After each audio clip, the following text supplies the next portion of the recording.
What's up guys, Scott the Life Artist here. Just had some food, so my freaking lips are a bit red from the pasta. Anywho, I wanted to make this video today, and I've also had a shave. I wanted to make this video today and talk to you guys about not selling out spiritually. And what I mean is that many people along the spiritual journey who wake up will discount their ego and will discount being human and social constructs in an attempt to ascend themselves or evaporate themselves or enlighten themselves, distance themselves from reality. But you can't get away from reality. You came here to play human, right? I guess you did because you're in a human body. And if you're not in a human body, welcome to my channel. I'm Scott the Life Artist Human Being. So what do I mean? Well, me reviewing my own life, I realized that I got real lost in concepts of spirituality. Like, yes, the idea that we are consciousness. Yes, the idea of being present. Yes, the idea of not being too identified with your thoughts, your mind, your stories. I totally get that. But we also came here to be human, right?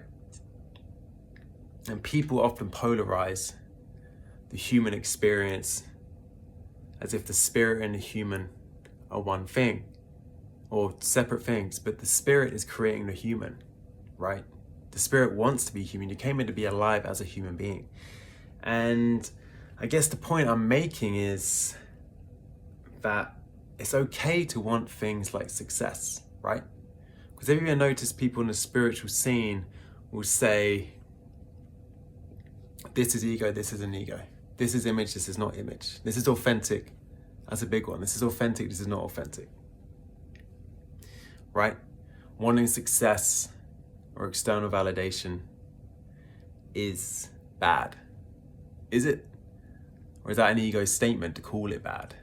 Yes, I understand wanting it too much, wanting attention too much is a bad thing in the sense that it will be to your detriment.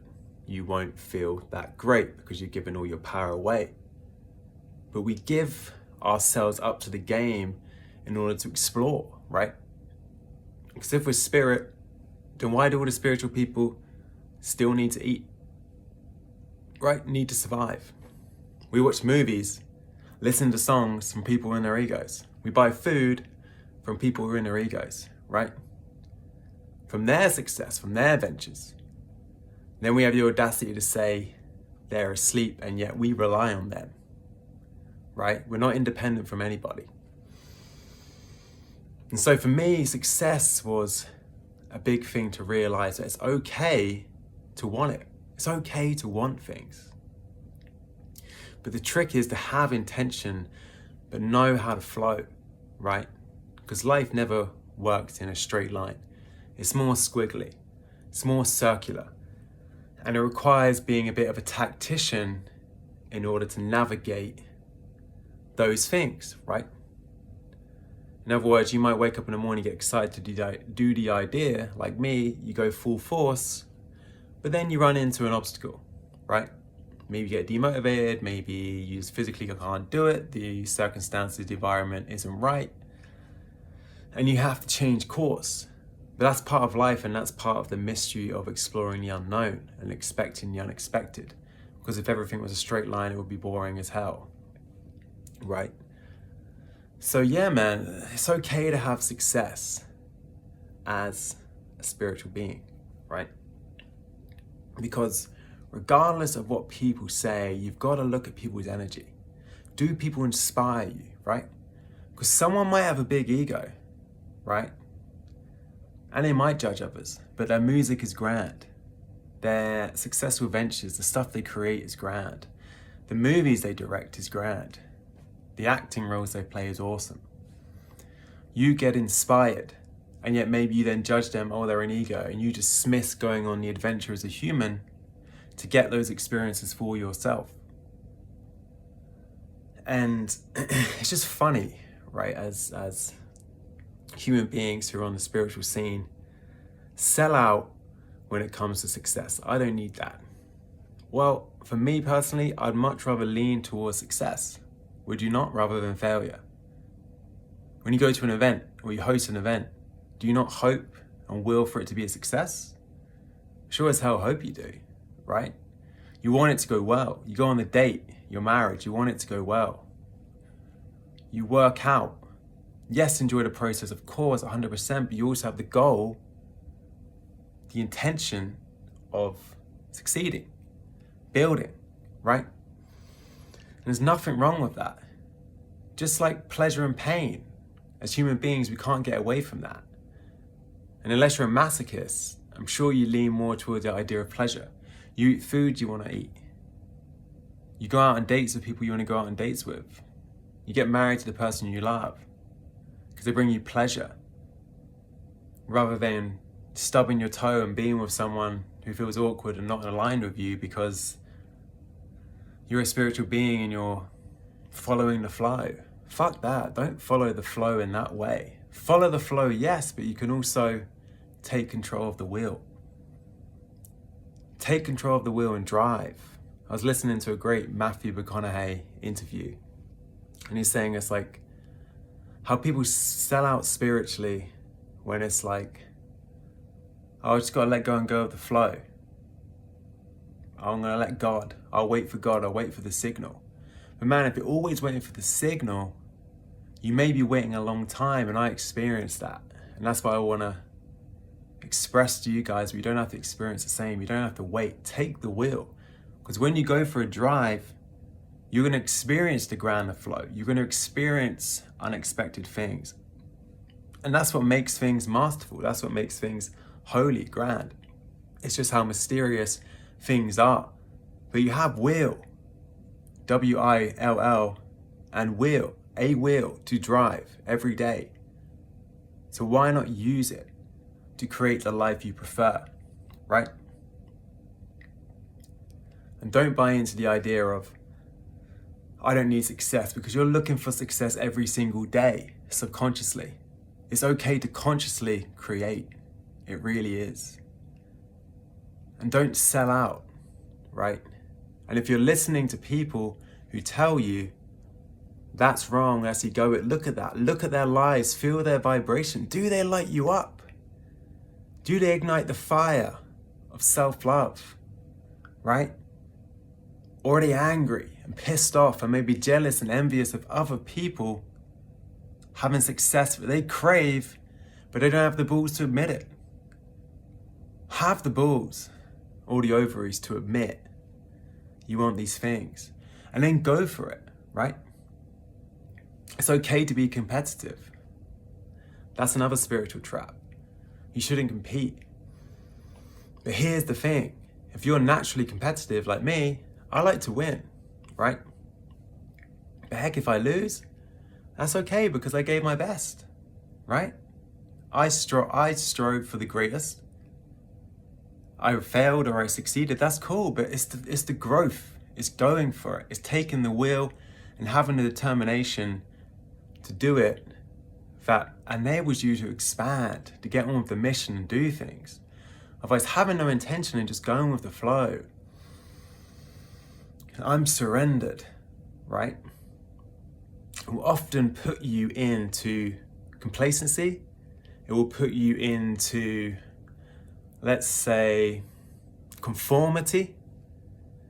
And you begin to check out and sell out from physical reality and judge others who are doing it, and maybe, yeah, they might have a bit of ego, and yeah, it might get to the head a little bit at times, and they get down by success or up by success and down by failure. But so what? Forgive your discrepancies to avoid your blunders, and your ego will have discrepancies, but that's the joy, right? That's the mission. That's realizing you're perfect as you are, and you're only going to grow, become more loose. But you need to start with where you are, right? And what you want as a whole being, not just what you think is spiritually cool and good, and use as an excuse not to ride, not to drive, right? So it's a bit of a rant today, but I wanted to get this out. And here's another thing with competition. Here's what I've noticed. If you're competitive, which most people are if you're in the Western world, It's just our conditioning to be the best we can be. Nothing wrong with that, whether it's an athlete, sportsman, businessman, maybe relationships, it doesn't matter, your body. We have this competitive streak. And here's the thing, when I compete, I feel, look at this pasta, when I compete, I feel grand, I feel good. And I don't feel in competition with other people. It's just about me, right? Me becoming the best version of me, it's not about others. And in fact, when I'm in that state, I want to help others. I will always stop to give if I can, because, and most of the time I do because I can, right? Maybe now and again, some fiend comes my way. Hey man, I want this, no, aggressive, okay, no, I say no, I choose me. But for the most part, I like to overflow, I like to give. It's what you give to others, you give to yourself.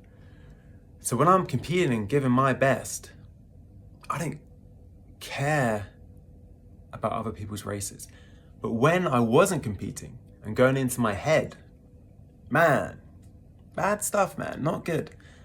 I started competing with people over small things and constantly having, not enemies in my head, I wouldn't say enemies, but constantly objectifying people and having people in my head and caring about small wins which didn't matter, right? Spaces on the train, people holding the door or not. Started majoring in minor things, right? Having pride about useless things which weren't helping. But if you know where you're going, because you're consciously choosing to go into the unknown with your creations, then you're a lot more relaxed. You don't sweat the small stuff because you've decided where you're going, and where you're going is a good place because that's it. You keep following the light. You don't conform to fear because some spiritual person has told you that competing is bad, ego is bad, having intention is bad. That just sounds like a load of horse shit to me, if I'm honest. You can have both. Right? You don't need to give up your drive and surrender to the divine, because who are you then? Who are you as an individual, as an independent point of view? Who are you? Do you have no worth? Do your wants, your desires, your needs, are they not as valuable as some higher order? Of course they are, because they're part of the higher order. You're made in the image of God. God's will was your will, so you're allowed to express your will, which is God's will. So that's it, man. Look at your life and don't sell out spiritually, right? In the name of spirituality. And get honest with what you truly want, right? With your heart, with your solar plexus, with your gut, what do I really want? And start to move towards those things, and those things will evolve. And there will be ego, arrogance has come up and stuff, but so what? You know who you are. Like, I know who I am. I know I'm a good person. Yeah, I can be cocky and stuff at times, but who cares? I'm evolving. But sure as hell feels better than not getting in the game, right? And here's another thing.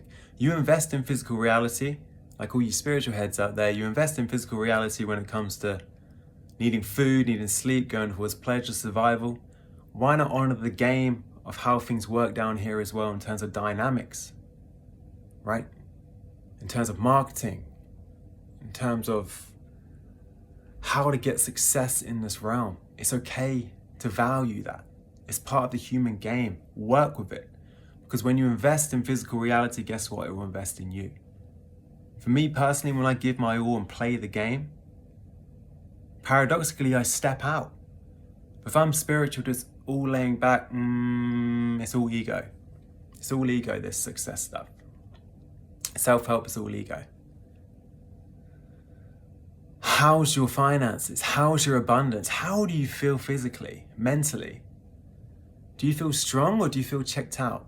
Are you sitting on a pedestal because you're watching people with all their discrepancies and faults, failing and succeeding, but living? And are you there just smirking, yet sad inside, saying, they're just sellouts? Maybe you're the sellout. Maybe we're all selling out.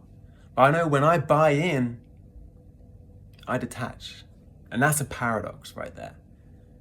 Like old Bashar said, if you don't know Bashar, check him out. Paradox is power, right? So play with the illusion. Use your tools, use your will, and don't back down from who you are, right? Of course, we're more than an ego, more than a human, of course. But we also came here, so why not be 100% that? To find out that you're something else as well. Because God came here to come alive through you, through your will. Okay? So that's it, man. Had to get that out today. Oh, 15 minutes, quite a long one. So, yeah, man. And, you know, previously, I was very strong-willed. And then I let go of it. And now I'm reclaiming it, but I'm being a bit more of an artist. I know when to take my time, when to swerve. The lightest touch is often the grandest touch at times. But goddamn, sometimes you just need to chip away and do stuff. And put in quote-unquote effort or intention, energy. Because that makes you feel alive. You feel some steel in your heart. You feel some self-made energy, right? Coming from you, the deep freaking reservoir of you, which is just as honorable, just as valuable as any other spiritual idea offered, right? So I love you guys. Don't sell out. Listen to your heart. And if these words mean nothing to you, that's fine. That's totally cool. But if it does, and you feel lit up and fire, question, where have you been holding yourself back? Right? Have you been holding yourself back for some enlightenment in the future, which never seems to come? Maybe it will only come through integrating the physical to realize it's a joy to play. Yeah, it's tough at times, there are challenges. Yeah, you need to take breaks, and that's part of discipline, mastery, wisdom. But man, you got a lot of energy. Why not use that to will some things into creation? So I love you. Scott the Life Artist calling out. Booyah.